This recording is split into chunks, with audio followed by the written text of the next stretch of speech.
ایسے فتنوں میں جو انہیں اپنے سموں سے روندتے اور اپنے کھروں سے کچلتے تھے اور اپنے پنجوں کے بل مضبوطی سے کھڑے ہوئے تھے، تو وہ لوگ ان میں حیران و سرگرداں، جاہل و فریب خوردہ تھے۔ ایک ایسے گھر میں جو خود اچھا مگر اس کے بسنے والے برے تھے، جہاں نیند کی بجائے بیداری اور سرمے کی جگہ آنسو تھے۔ اس سرزمین پر عالم کے منہ میں لگام تھی اور جاہل معزز سرفراز تھا۔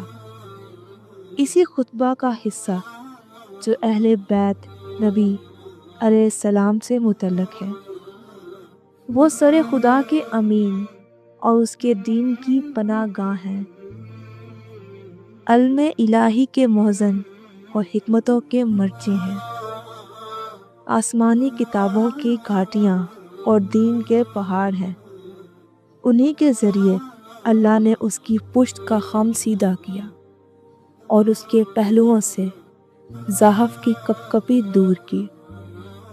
اسی خطبے کا ایک حصہ جو دوسروں کے متعلق ہے، انہوں نے فسق و فجور کی کاشت کی، غفلت و فریب کے پانی سے اسے سینچا اور اس سے ہلاکت کی جنس حاصل کی۔ اس امت میں کسی کو آل محمد صلی اللہ علیہ وآلہ وسلم پر قیاس نہیں کیا جا سکتا۔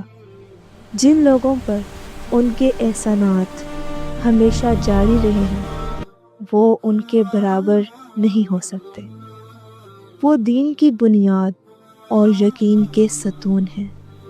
آگے بڑھ جانے والوں کو ان کی طرف پلٹ کر آنا ہے اور پیچھے رہ جانے والوں کو ان سے آ کر ملنا ہے۔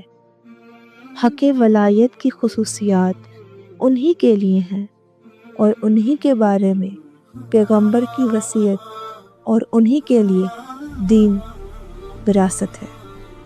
اب یہ وقت وہ ہے کہ حق اپنے اہل کی طرف پلٹ آیا اور اپنی صحیح جگہ پر منتقل ہو گیا۔